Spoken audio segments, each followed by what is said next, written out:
শুভেচ্ছা সবাইকে। বন্ধুরা, আমাদের এক্সেলের ভিডিওর সাথে থাকার জন্য সবাইকে ধন্যবাদ জানিয়ে শুরু করছি আমাদের আজকের ভিডিও। আমরা এতদিন এক্সেলের বেসিক কিছু ইনফরমেশন সম্পর্কে জানলাম। আজ থেকে আমরা শুরু করব এক্সেলের ফর্মুলা নিয়ে কাজ করা। তো আজ আমরা দেখব যে কিভাবে এক্সেলে যোগ করতে হয়, সামেশান। তো এই জন্য ফার্স্টেই আমরা কয়েকটা বিষয় আগে জেনে নিই, যেহেতু আমরা একদম প্রিভিয়াস ফার্স্ট ভিডিওতে একবার বলেছি যে সেল সংখ্যা, তার মানে এই প্রতিটা সেল যদি আপনি ঠিকমতো বুঝতে পারেন তাহলে যে কোনো সামেশান, যে কোনো হিসাব নিকাশ আপনি খুব সহজেই করতে পারবেন। এখন সামেশান করার জন্য আমাদের মেন যে বিষয়টা দেখতে হবে সেটা হচ্ছে আপনার এই সেল নাম্বারটা অ্যাকুরেট আছে কি না, এটা ফার্স্টে খেয়াল করতে হবে।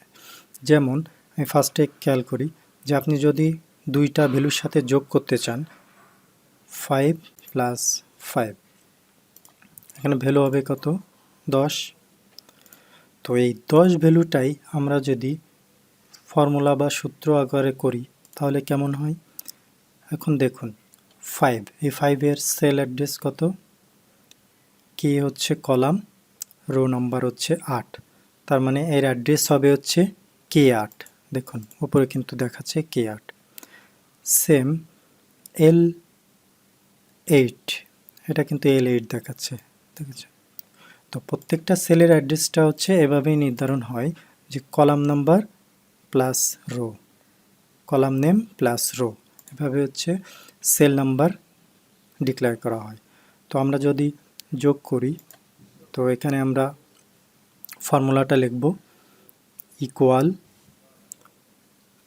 ফার্স্ট ভ্যালু, দেখুন K8 কিন্তু উঠে গিয়েছে ক্লিক করার সাথে সাথে, প্লাস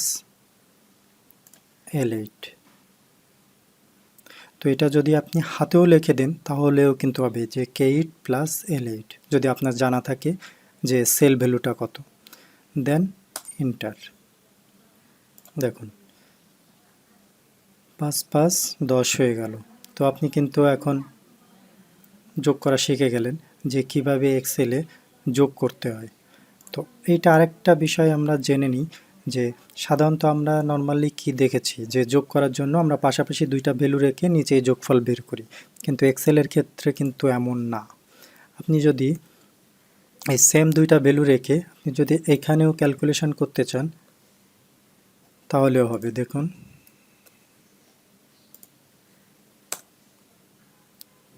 10। সো মোট কথা হচ্ছে আপনি যেখানেই ভ্যালু রেখে কাজ করেন না কেন আপনার সেল অ্যাড্রেস যদি ঠিক থাকে আপনার ভ্যালু কারেক্ট দেখাবে।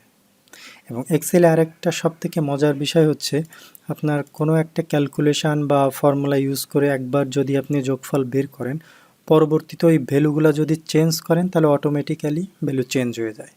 যেমন দেখুন এখানে 5 আছে, আমি যদি এখানে 15 করে দিই, এটা পাশাপাশি রাখি, দেখতে আরও বেটার লাগবে। দেখুন 20 হয়ে গেছে। এখন এটার আমরা 25 করে দিই, সাথে সাথে কিন্তু ভ্যালু চেঞ্জ হয়ে যাচ্ছে। তো পরবর্তীতে কিন্তু আর ক্যালকুলেশন করার প্রয়োজন পড়বে না, জাস্ট ভ্যালুটা আপডেট করলেই আপনার ফুল টোটাল ক্যালকুলেশনটা আপডেট হয়ে যাবে। তো চলুন আমরা আমাদের মেন টেবিলে চলে যাই। তো এভাবে যদি সূত্রভাবে যোগ করতে হয় তাহলে আরেকটা প্রসেসে আমি এখানে সামেশন করব যে আমাদের যদি দুইটার বেশি ভ্যালু হয় তখন আমরা কিভাবে করব। তো ওই প্রসেসটাই আমরা দেখি। আমাদের সূত্রের ইকুয়াল, আমরা প্রথম প্রসেসটাই আগে দেখি যে কিভাবে আমরা এই করতে পারি।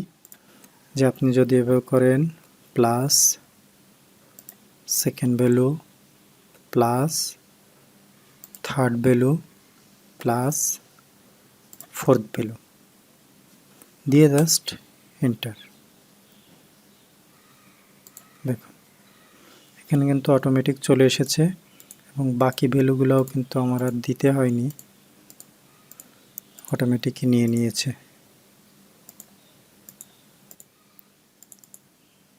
ডাবল ক্লিক করলে কিন্তু শো করবে যে কোন কোন ভ্যালু যোগ করে ভ্যালুটা আসছে। দেখুন কারেক্ট আছে কিনা আমরা একটু দেখি, এটা সহজ আছে দেখি। 30,000 যোগ 1,000 31,000। দেখুন ভ্যালু কিন্তু কারেক্ট আছে। তো আমরা আরেকটা প্রসেস আপনাদের দেখিয়ে দিই। এটা হচ্ছে বড় ভ্যালুর ক্ষেত্রে। দেখা যাচ্ছে এখানে আমার 4টা ভ্যালু আছে, যদিও এখানে আমার 100 ভ্যালু থাকতো তখনও কিন্তু আমি ওই এক একটা ধরে প্লাস প্লাস প্লাস এভাবে করে দিলে তো অনেক সময় লাগবে। তো সেই ক্ষেত্রে সহজ পদ্ধতি হচ্ছে, এখন হচ্ছে আমরা মেন ফর্মুলাটা ইউজ করব, ইকুয়াল, এখানে সাম নামে একটা ফাংশন দেওয়া আছে এক্সেলের মধ্যে। তো এই ফাংশনটা ইউজ করলেই আপনার যোগের কাজ করবে।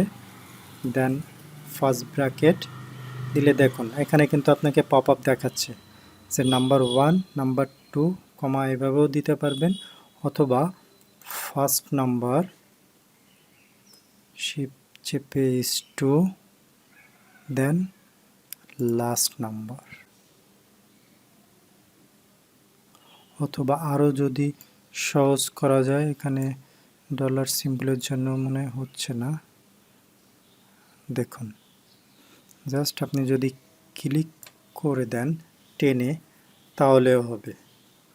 যেহেতু আমি অলরেডি ডলার সিম্বল দিয়েছি এই জন্য প্রবলেম করছে, তা না হলে কিন্তু নর্মালি আমরা just first value is to একদম লাস্ট ভ্যালু দিলেই আমাদের সূত্রটা চলে আসতো। তো জাস্ট আপনারা ক্লিক করে ড্র্যাগ করে দিলেও হবে, দেন ব্র্যাকেট ক্লোজ অ্যান্ড এন্টার।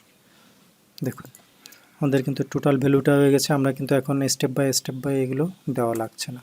তো নর্মাল প্রসেসটা আমি আপনাদের একটু দেখিয়ে দিই, ওটা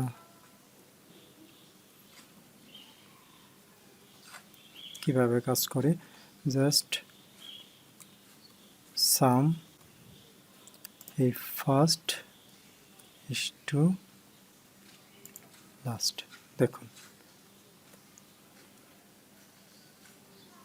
K6 হচ্ছে এটা, এবং P6 হচ্ছে এটা। জাস্ট ইস টু দিয়ে আপনি দেওয়ার সাথে সাথে কিন্তু আমাদের ফুল ভ্যালু সামেশান হয়ে যাবে। তো এই ক্ষেত্রে আপনারা এইটুকু লিখলেই হবে, কিন্তু যেহেতু আমার এখানে ডলার সিম্বল দেওয়া আছে এই জন্য নর্মাল ওইভাবে নিবে না। তো সেই ক্ষেত্রে আপনারা জাস্ট ক্লিক করে দিলেই হবে। এখন আরেকটা মজার জিনিস আছে এক্সেলে সব থেকে, সেটা হচ্ছে আপনার এখানে যদি 7টা রো আছে, তো রো সংখ্যা যদি 1000 হয়, 2000 হয়, তখন আপনি কি প্রত্যেকটা এভাবে বের করবেন? না, এক্সেল তৈরি করা হয়েছে হচ্ছে টাইম কনজিউমিংয়ের জন্য, যাতে সময়টা সেভ করা যায়। তো সেই ক্ষেত্রে আপনার টাইম সেভ করার জন্য সহজ একটা পদ্ধতি হচ্ছে, আপনার প্রথম ভ্যালুটা বের করে নেবেন। এবার প্রথম ভ্যালু বের করার পরে জাস্ট ডান সাইডে নিচেই দেখুন একটা ডটের মতো আইকন দেখাবে, ওখানে কার্সরটা নিয়ে যেতে হবে। নর্মাল টাইমে কিন্তু টান দিলে আসবে না, যখন আমি কার্সরটা নিয়ে যাব প্লাস সিম্বল দেখাবে, ওই প্লাস সিম্বল দেখা অবস্থায় জাস্ট ক্লিক করে টান দিতে হবে, নিচের দিকে টান দিব। দেখুন ভ্যালু কিন্তু চলে আসছে। তো সেম ওয়েতে আমরা আমাদের উপরের ভ্যালুগুলাও বের করে নিই, ব্র্যাকেট ক্লোজ, এটা দিয়ে এবার টান দেব। দেখো বন্ধুরা আমাদের কিন্তু সামেশন কমপ্লিট। এটা হচ্ছে আমাদের রো টোটাল আর এটা হচ্ছে আমাদের কলাম টোটাল। তাহলে বন্ধুরা তোমরা বুঝতে পেরেছো যে কিভাবে এক্সেলে ফাংশন ব্যবহার করে যোগ করতে হয়। তো এটা সংখ্যা একটা দুইটা না, হাজার হাজার ভ্যালুও যদি হয় তাহলে আমরা কিন্তু এখন নিমিষে করতে পারবো না? অবশ্যই পারবো। তো যদি কোনো সমস্যা হয় অবশ্যই আমাদের কমেন্ট বক্সে জানিও, তাহলে আমরা যথাসম্ভব তোমাদের সাপোর্ট দেওয়ার চেষ্টা করব। তো নেক্সট ভিডিও আমাদের কিভাবে বিয়োগ, পার্সেন্টেজ বা আদার্স রেজাল্ট শিট তৈরি করতে হয়, ওই ভিডিওগুলো আমরা স্টেপ বাই স্টেপ দেব। আমাদের সাথেই থাকুন। আল্লাহ হাফেজ।